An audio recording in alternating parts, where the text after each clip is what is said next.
Hey everyone, it's Melissa from Welcome to the Woods. The last couple weeks I've been working hard on an outdoor landscaping project in my backyard. I'm creating a raised concrete garden bed, seating, and kind of a patio area for a fire pit. So I began by marking off the area that I'm gonna dig. I got my utilities marked to make sure that I knew what to be careful of.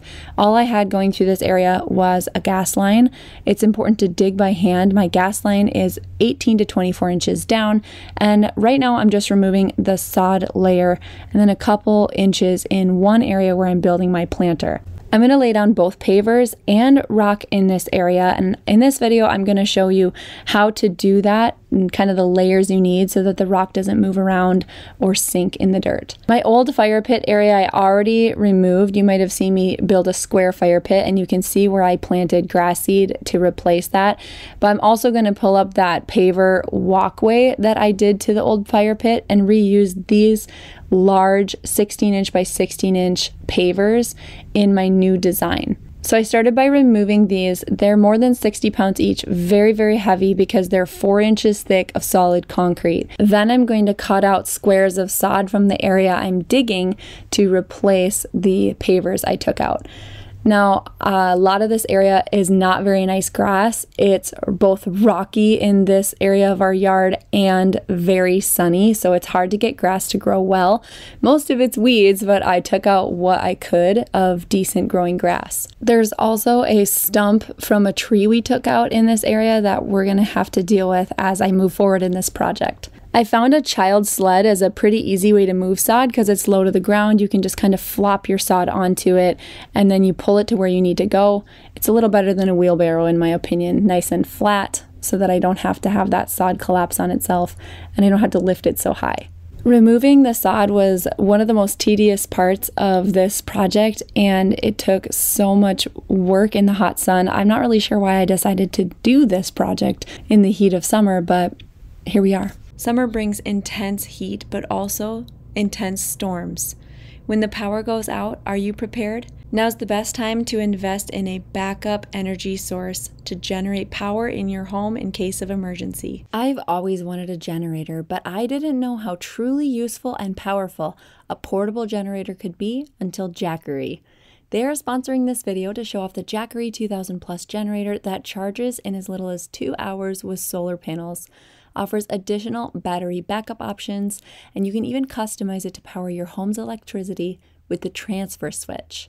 This generator is the ultimate failsafe in the case of a severe weather event to keep your home power steadfast and renewable. It's powerful enough to run major appliances like a fridge or freezer. You can even use it to power your AC during extreme heat waves. On a daily basis, I love that this generator has allowed me to live a more eco-friendly lifestyle. I can now use solar energy to charge my e-bike battery. I used the Geo-Grid 2000 Plus generator to charge up my electric lawnmower battery as well. As for summer leisure, it's super helpful to have camping, where you can power an air compressor for your blow-up mattresses, cook food with electric appliances. You can even plug in and power a whole RV off this thing.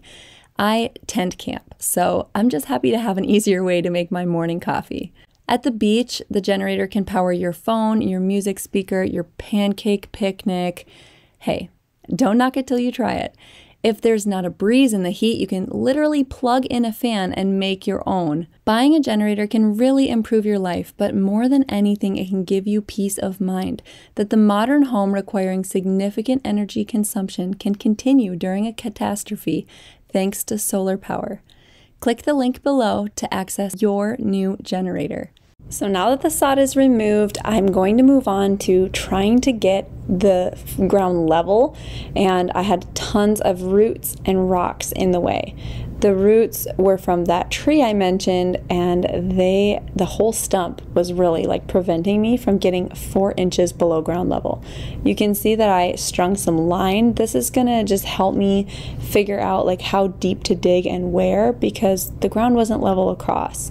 You saw me use my reciprocating saw to just cut out the roots, and that's because the stump is what I'm standing on with my left foot. So there were a lot of roots in the way and so many rocks. I collected so many huge rocks. I filled multiple wheelbarrows full. Next up, I'm going to coat the ground in Class 2 granite where I live in central Minnesota. It's like the granite capital of the US, so this is very cheap. It costs $30 for a whole yard. This compacts super tight and nice. This is a stable substrate for my rock. I might have made a mistake by not laying down a weed barrier first though. If I were to do this project all over again, I think I would have laid down plastic and then done the Class 2 granite.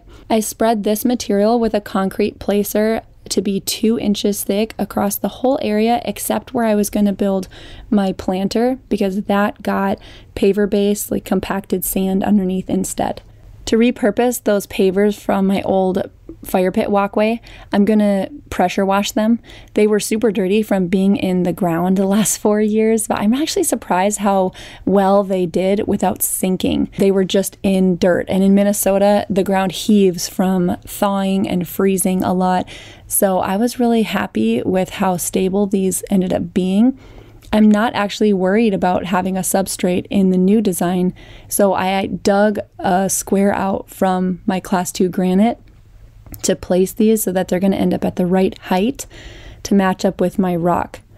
I leveled each one as I placed it, just kind of moving around the Class 2 underneath it.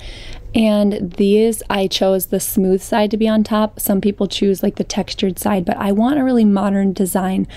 These are going to hold my fire pit. I just wanted kind of a feature in the center of my pit besides the rock I'm going to be placing around.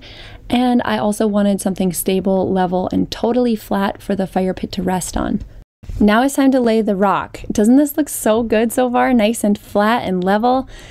I'm trying out this GeoGrid. I've seen these online. I think that they're such a cool invention. It's a recycled plastic product that creates a grid for you to put your rock in and prevent it from moving. So instead of your rock being able to shift throughout the whole area, it creates these little cages of like a 1 foot by 1 foot hexagon that your rock is trapped in, and it just doesn't move around as much. So I'm going to install this with garden staples. I just bought these 4-inch staples. There's other things that are made of plastic that this grid comes with. I just didn't think were as heavy duty. The GeoGrid is 2 inches tall, and I'm planning to put 2 inches thick of rock. So I was hoping that this was going to be totally hidden once my rock was installed. Once it was laid out, I was able to cut around the pavers in the center with just garden snippers that you'd use for like clipping branches. Isn't this so satisfying to watch this GeoGrid fit perfectly around the square for my pavers? To cover the whole area where I'll be putting rock, I did need to connect a second GeoGrid. It's really easy to do. They come with these little plastic plugs that go through the hole at the end of one of the grids and clip into any of the holes on the other. It took me about an hour to install this whole thing wherever I wanted my rocks to stay put, and I foresaw some foot traffic around the fire pit. When it was time to haul rock, I called in help from my neighbor John because he has a trailer and I couldn't haul it. So he went and picked up a little over a yard of Fort Dodge white, which is a 1.5 inch beautiful white landscaping rock. He created a ramp with some plywood over our GeoGrid for him to run his wheelbarrow and dump for me so that I could spread all of the rock into my grid. As I spread the rock around, I realized that the size of the rock was kind of an issue. Not because it didn't look great. I loved the way the rock looked, but I think that the GeoGrid is made for smaller pebbles because it wasn't really sitting on top of the grid. Even if I dumped significantly more rock onto this place, I don't think that these larger rocks would have fully covered the black grid and it would have been visible. I hated the way that it looked. So because of this, I did decide to ditch the GeoGrid. Kind of a waste of money, but in the end, I really want this fire pit to look great. I know that my stones might move around a bit more without a product like this, but I'm looking into using like a spray adhesive, such as Easy Hold, in order to keep my rocks just perfectly still so they're easier to walk on without getting into my lawn. Now it's time to install an edge piece where the rock meets the lawn. That's the last step in this process of laying down rock. If you're doing a process like this at home, it's important to call before you dig so you know about any utilities, remove obstructions like roots and rocks, level the earth below as best you can, lay down a stable substrate, and pick a landscaping rock that is going to fit with your design and the way that you're using your patio pit. What do you think about what I've created here? Do you think it was a mistake that I didn't lay down weed barrier and I'll have weeds coming up through this rock constantly to battle with? I'd love to know your thoughts in a comment below. And thank you, as always, for watching Welcome to the Woods.